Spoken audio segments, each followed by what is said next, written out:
اعوذ باللہ من الشیطان الرجیم بسم اللہ الرحمن الرحیم اہدنا الصراط المستقیم میں انسان جب اللہ تعالیٰ سے صراط مستقیم کی ہدایت مانگتا ہے، اس راستے کی توفیق مانگتا ہے، تو اس کے بعد ہر انسان کی زبان پر یہ الفاظ آتے ہیں، صراط الذین انعمت علیہم، یا اللہ ہمیں ان لوگوں کے راستے پر چلا جن کے اوپر تو نے اپنا انعام کیا۔ صراط الذین، راستہ ان لوگوں کا، انعامتا تو نے انعام کیا، علیہم ان کے اوپر، جن کے اوپر تو نے یا اللہ پاک اپنا انعام و اکرام کیا، ان لوگوں کا راستہ ہمیں دکھا۔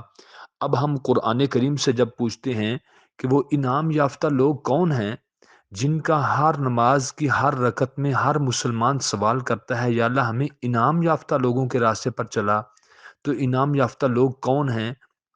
تو قرآن کریم سورۃ النساء آیت نمبر 69، اللہ پاک قرآن کریم میں فرماتے ہیں فَأُولَئِكَ مَعَ الَّذِينَ أَنْعَمَ اللَّهُ عَلَيْهِمْ، وہ جو انعام یافتہ لوگ ہیں وہ چار قسم کے لوگ ہیں، علیہم من النبیین، سب سے پہلے انبیاء، والصدیقین، صدیقین سچے، والشہداء، شہداء اللہ کی راہ میں شہید ہونے والے، والصالحین، صالحین نیکوکار اولیاء اللہ، وحسن اولئک رفیقا، وہ بندہ کتنا ہی اچھا ہے جن کو ان کا ساتھ مل گیا، یعنی انبیاء، صدیقین، شہداء اور صالحین کا ساتھ جن کو مل گیا، وہ لوگ جو ان کے رفیق بن گئے، ان کے دوست بن گئے، ان کا ساتھ نصیب ہو گیا، وہ لوگ کتنے ہی اچھے ہیں۔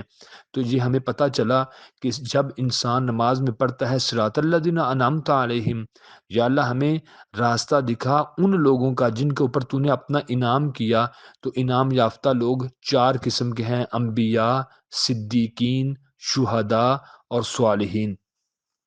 اب انسان کی زبان پر اگلا جملہ آیا غیر المغضوب علیہم ولا الضالین، یا اللہ ہمیں ان لوگوں کا راستہ نہ دکھانا جن کے اوپر تیرا غضب ہوا۔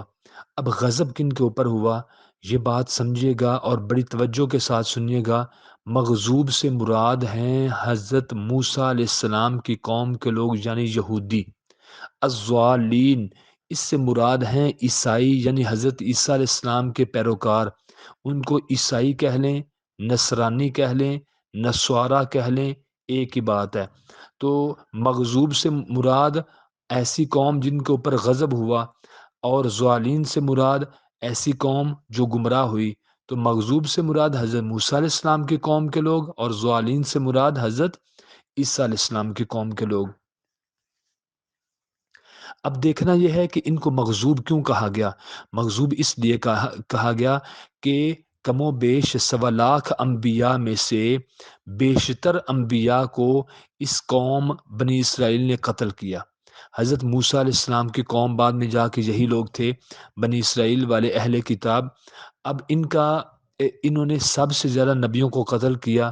جب پوچھا جاتا نبیوں کو کیوں قتل کرتے ہیں، تو کہنے لگے ہمیں بھی نہیں پتا کہ ہم نبیوں کو کیوں قتل کرتے ہیں۔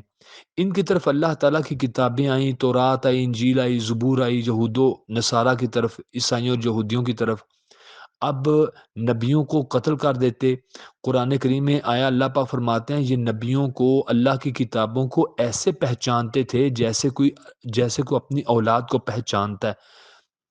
1,00,000 بچوں کی لائن کھڑی کر دیں، ان میں آپ کے بھی بچے کھڑے ہو جائیں، تو جب آپ پورے 1,00,000 لوگوں کی تعداد کو دیکھیں گے تو آپ کہیں گے یہ بچہ بھی ہمارا نہیں، یہ بھی ہمارا نہیں، یہ بھی ہمارا نہیں۔ جب آپ اپنی ذریت اور اولاد پہ آئیں گے تو آپ فوراً کہیں گے یہ ہمارا بیٹا ہے، یہ ہماری بیٹی ہے۔ تو جیسے ایک انسان اپنی اولاد کو پہچان لیتا ہے، بعین ہی اسی طرح یہودی اور عیسائی بھی اللہ کے نبیوں کو پہچانتے تھے۔ پہچاننے کے بعد پھر ان کا انکار کر دیتے، انکار کرنے کے بعد کہتے معجزہ لے کے آؤ۔ جب نبی معجزہ لے کے آتے تو کہتے آپ نے ہمارے اوپر جادو کیا ہے، پکڑ کر نبیوں کو قتل کر دیتے۔ پھر دعا کرتے یا اللہ نبی کو ایسا بھیج جو ہماری رشد و ہدایت کے لیے ہو۔ جب نبی پھر آ جاتا، نبی اللہ تعالیٰ مبعوث کرتا ان کی طرف، کہتے نبی سے ہم آپ کو نہیں مانتے، پھر کہتے کتابوں کو نہیں مانتے، پھر کہتے کوئی معجزہ دکھاؤ۔ نبی جب اللہ کے حکم سے معجزہ دکھاتے تو کہتے کہ یہ آپ نے ہمارے اوپر جادو کر دیا، پکڑتے نبی کو قتل کر دیتے۔ پھر دوبارہ دعا کرتے یا اللہ ہمیں نبی عطا کر. یعنی کہ ایسے جیسے کہ بندہ کہتا ہے تو نے تو مذاق بنایا ہوا ہے. ایسے یہودیوں اور عیسائیوں نے انبیاء کو انبیاء کو انبیاء کی زندگی کو انہوں نے مذاق بنا لیا، بلکہ انبیاء کی بیشتر جماعت کو انہوں نے قتل کر دیا. انہوں نے حضرت زکریا علیہ السلام، حضرت یحییٰ علیہ السلام، حضرت یحییٰ علیہ السلام حضرت زکریا علیہ السلام کے وہ بیٹے ہیں کہ جن کے بارے میں رب العالمین نے فرمایا یوم ولدت و یوم اموت و یوم ابعث حیا. جس دن حضرت یحییٰ علیہ السلام پیدا ہوئے، جس دن وہ فوت ہوئے، جس دن قبر سے اٹھائے جائیں گے، ان دنوں کی عزت و عظمت پہ اللہ سلام کر رہا ہے. اتنے برگزیدہ اور اولو العزم پیغمبروں کو انہوں نے پکڑ کر قتل کر دیا. اب یہودی اور عیسائی ان کی طرف جب بیشتر انبیاء آئے، قرآن کریم میں آیا حضرت داؤد علیہ السلام کی زبانی اللہ تعالیٰ نے ان کے اوپر لعنت فرمائی. اب پتہ یہ چلا جب انبیاء کی زبانی ان کے اوپر لعنت ہوئی تو یہ ایک ملعون قوم بھی ہے. پھر یہی یہودی اور عیسائی ان کو اہل کتاب بھی کہیں گے. ان کو انبیاء کے انہوں نے سب سے زیادہ انبیاء کو قتل اسی قوم نے کیا. پھر 1.25 انبیاء میں سے بیشتر انبیاء، زیادہ تر انبیاء یہودیوں اور عیسائیوں کی طرف مبعوث ہوئے. پھر یہ کہنے لگے ہم اللہ کے لاڈلے ہیں، اللہ کے پیارے ہیں. پھر اللہ تعالیٰ کی کتابوں میں تحریف اور تغیر و تبدل بھی کرنے لگے. اللہ تعالیٰ کی کتابوں میں سے الفاظ کو نکال دیتے، اپنے ہاتھوں سے لکھتے، پھر کہتے ھذا من عند اللہ، یہ تو اللہ کی طرف سے کتاب ہے. یعنی کہ کوئی گھناؤنا اور گھٹیا کام معاشرے کا اگر کوئی گناہ سے کوئی غلط سے غلط کام کسی قوم نے کیا ہے تو وہ قوم بنی اسرائیل نے کیا ہے. اور پھر حضرت موسیٰ علیہ السلام کی جو قوم کے لوگ تھے ان کے اوپر پھر یک بعد دیگری اللہ تعالیٰ کے عذاب آئے. قرآن کریم میں آیا ان کے اوپر مینڈک کا عذاب آیا، ان کے اوپر ٹڈی دل کا عذاب آیا. ٹڈی دل ایک تو ہوتی ہے ٹڈی جو گھروں میں کپڑوں کو کاٹتی ہے، ایک ہوتی ہے ٹڈی دل، وہ جیسے دل ہوتا ہے، دل نہیں، دال کے اوپر زبر پڑیں گے ٹڈی دل. وہ ٹڈی دل ایک انگلی جتنی لمبی ہوتی ہے، اڑتی ہے کیڑے مکوڑوں کی طرح، اور وہ فصلوں کا بہت زیادہ اجاڑا کرتی ہے. غالباً آج سے کوئی 3 سال پہلے سن 2017-18 کی بات ہے، ہمارے پاکستان کے صوبہ سندھ میں یہ ٹڈی دل آئی تھی اور اس نے کافی زیادہ فصلوں کو نقصان پہنچایا تھا. تو ان کے بارے میں نبی صلی اللہ علیہ وسلم نے فرمایا ٹڈی دل حلال ہے، کسی کا دل مانتا ہے تو اس کو کھا لیں. تو اکثر ہمارے نوجوانوں نے اس کے اوپر مسالہ وغیرہ لگا کے روسٹ کر کے ان کو کھا لیا. تو یہ جو ٹڈی دل ہے یہ فصلوں کا اجاڑا کرتی ہے. نبی صلی اللہ علیہ وآلہ وسلم نے فرمایا کہ یہ حلال ہے، تو جس کا دل مانے کھا لے، جس کا دل نہ مانے وہ نہ کھائے. تو وہ ٹڈی دل جو فصلوں کے اوپر عذاب آتے وہ کھا پی جاتی ہے، فصلوں کے بور کو کھا جاتی ہے، نزائیدہ پودوں کو کھا جاتی ہے، فصل کا جھاڑ کم ہو جاتا ہے، پکی ہوئی فصل کو کھا جاتی ہے، خراب کر جاتی ہے.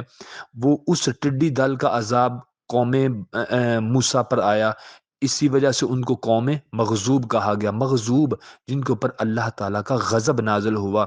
غیر المغضوبی یا اللہ ان لوگوں کا رستہ نہ دکھانا جن کے اوپر تیرا غضب ہوا.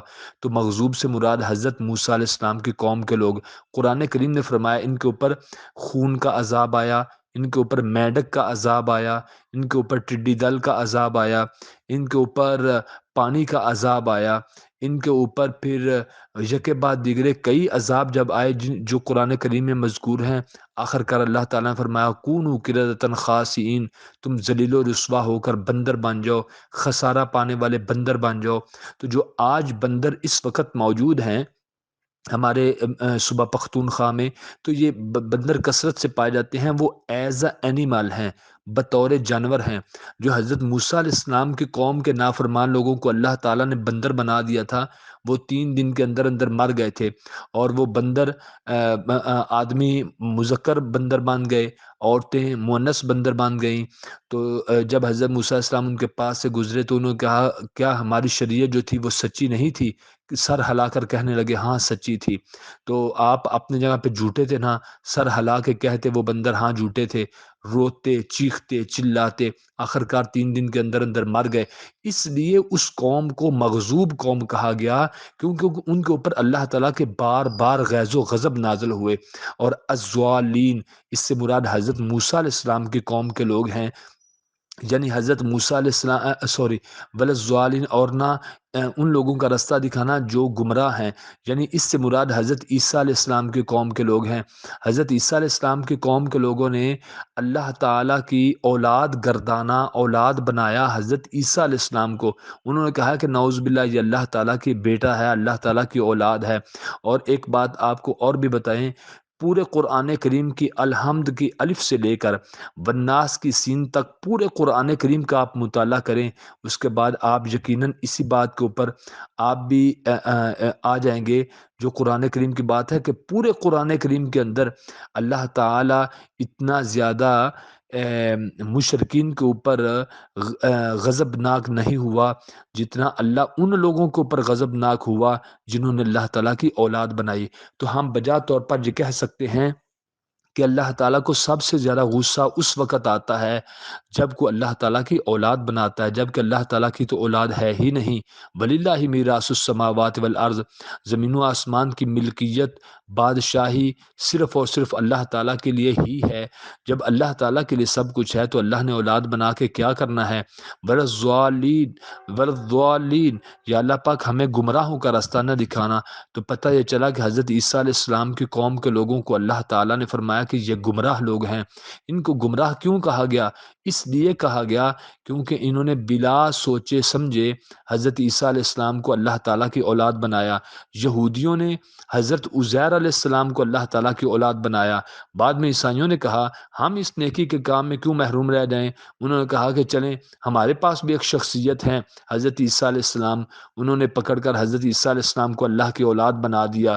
نعوذ باللہ من ذالک، العیاذ باللہ، اللہ کی پناہ، اللہ تعالیٰ معاف فرمائے۔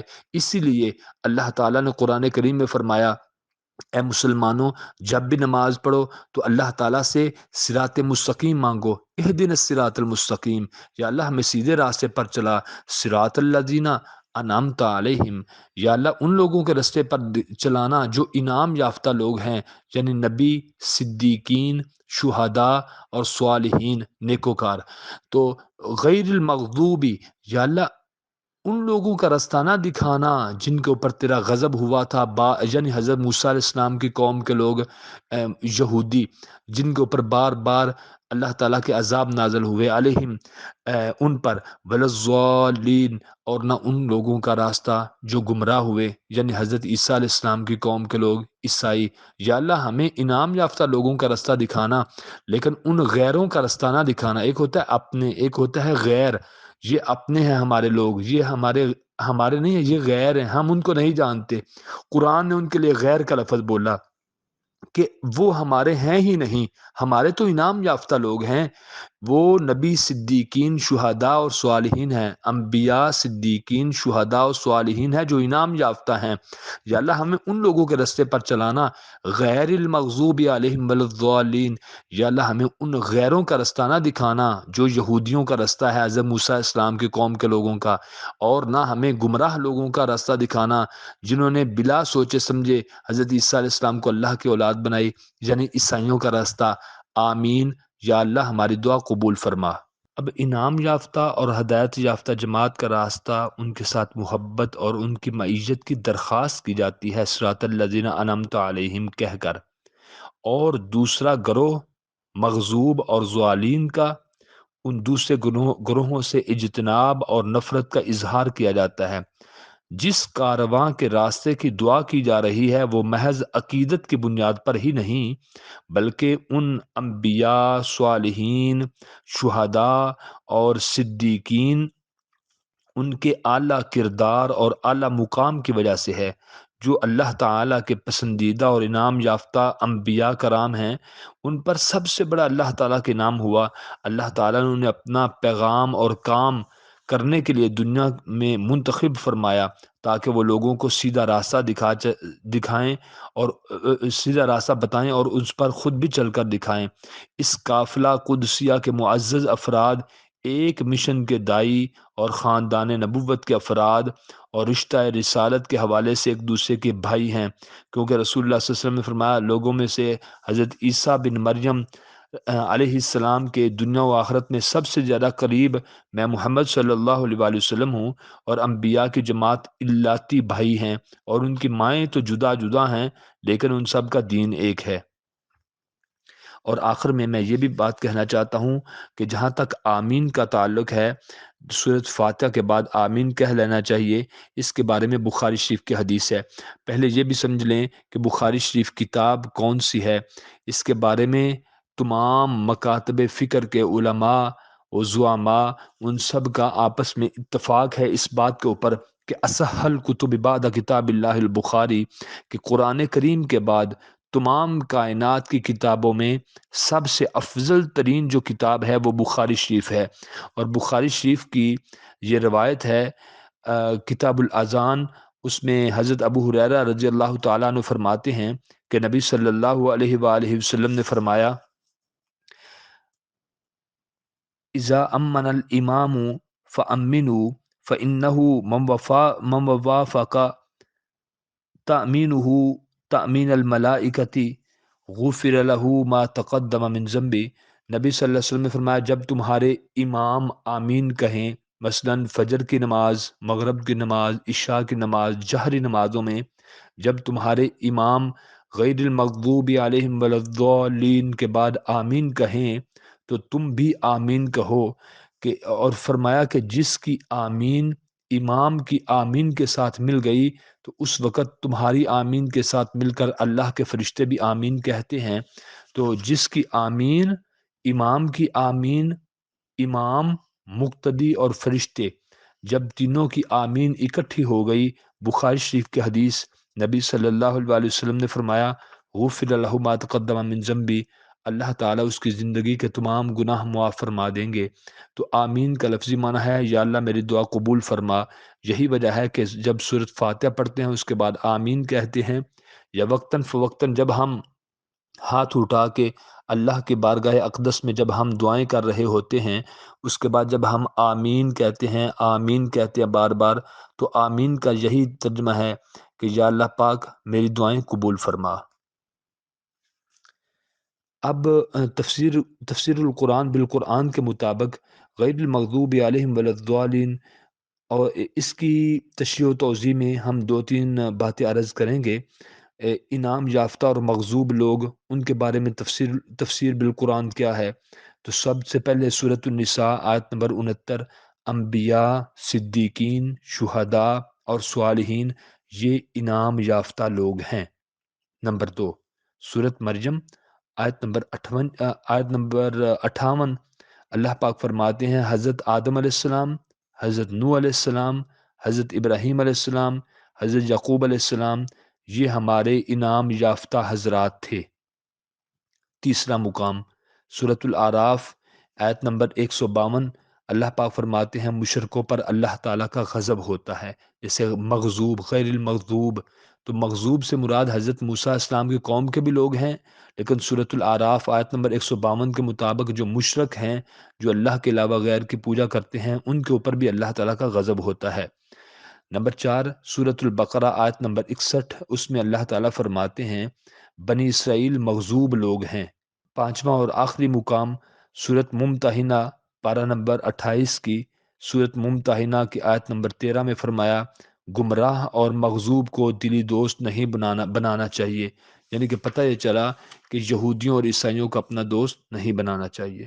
آج ستم کی بات یہ ہے کہ مسلمان ہونے کے بعد یہ نہیں دیکھتا کہ ہمیں اسلام کی شریعت کیا کہتی ہے، وہ دوڑ دوڑ کر یہودیوں اور عیسائیوں کی طرف جاتا ہے۔ آج یہودیوں کی بستی قوم اسرائیل، ملک اسرائیل کے اندر موجود ہے، اور اس کے علاوہ ان کا دنیا میں کوئی بھی انسان کہیں بھی بستا ہو تو وہ فوراً اپنے ذرائع استعمال کر کے اس کو اٹھا کر اپنے ملک اسرائیل میں لے جاتے ہیں۔ پاکستان کا جتنے بھی پاسپورٹ ہیں ہر پاسپورٹ کے اوپر فرنٹ لائن میں لکھا ہوتا ہے ناٹ ویلڈ فار اسرائیل، کہ یہ جو پاسپورٹ ہے، پاکستان کا پاسپورٹ ہے، اس کے اوپر یہ لکھا ہوتا ہے ناٹ ویلڈ فار اسرائیل، کہ یہ اسرائیل آپ کو جانے کی اجازت نہیں۔ وہ لوگ اس لیے اسرائیل میں عام لوگوں کو نہیں بلواتے، کیونکہ جو نیک لوگ ہوں گے انہوں نے وہاں جا کر دین کا پرچار کرنا ہے، اسلام کی تعلیم کو عام کرنا ہے۔ وہ نہیں چاہتے کہ ہمارا مذہب کم ہو، اس کے پیروکار، اور مسلمان زیادہ ہو جائیں، اس لیے انہوں نے پابندی عائد کر رکھی ہے کہ ہمارے ملک میں کوئی بھی نہ جائے۔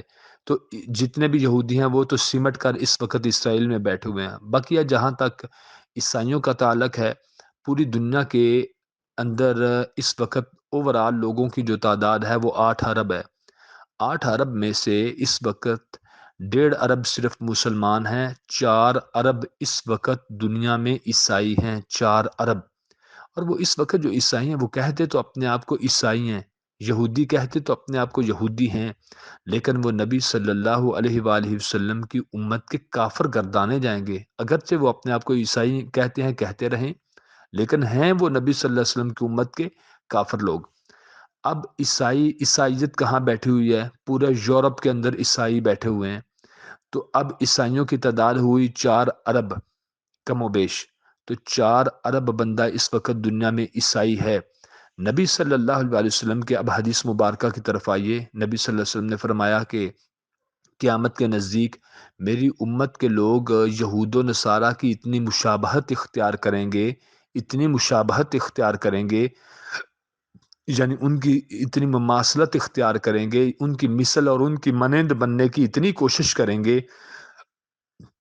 آپ سرکار نے فرمایا کہ جیسے ایک انسان کی جوتی کے 2 پاؤں ہوتے ہیں، تو ظاہر ہے جب ہم مارکیٹ سے جوتا خریدتے ہیں تو جیسا ایک پاؤں ہوتا ہے ویسا ہی دوسرا پاؤں ہوتا ہے۔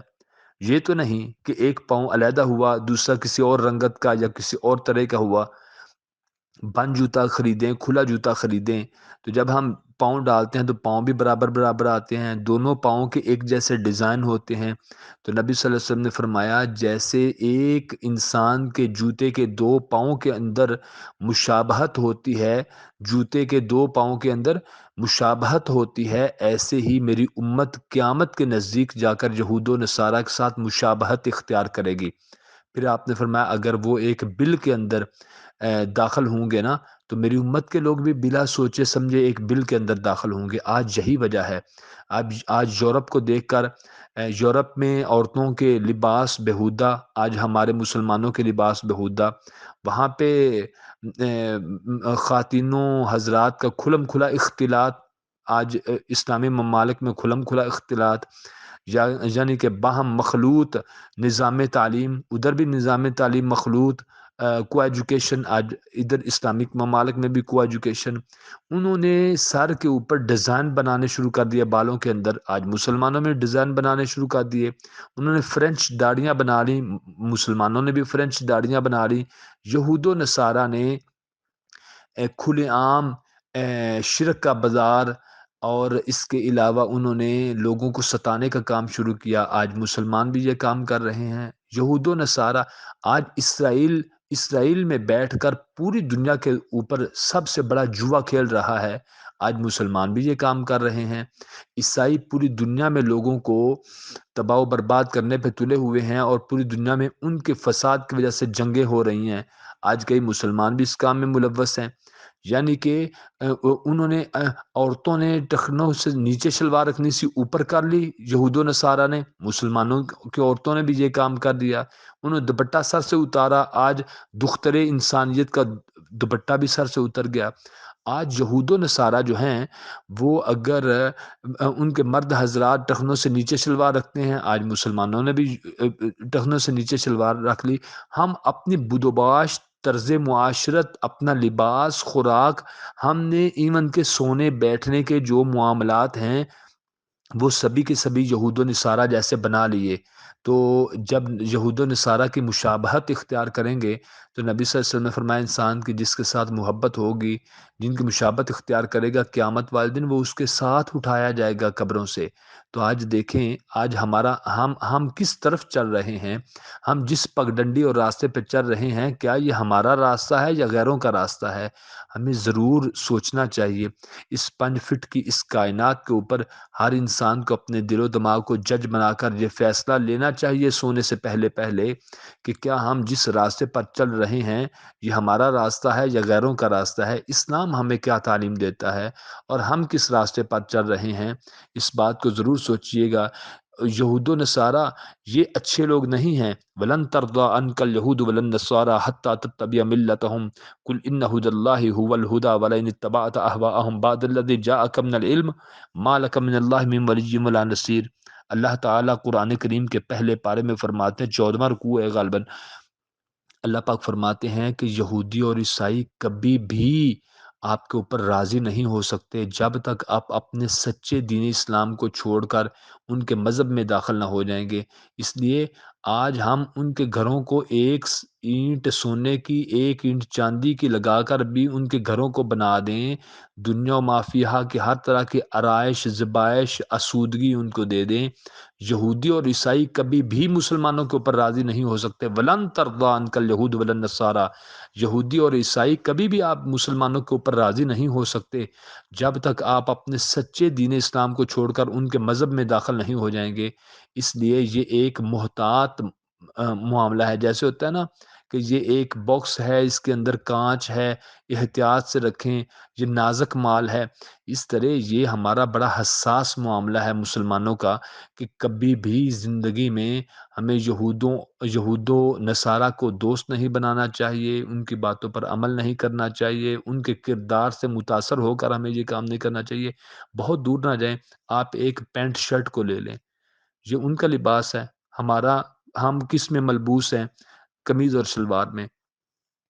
اب آپ یورپ کی ریاستوں میں چلے جائیں، غالباً 40-50 ریاستیں ہیں یورپ میں، آپ ان کے کسی ایک پاگل بندے کو بھی نہیں دیکھیں گے کہ اس نے ہماری قمیض شلوار پہنی ہو۔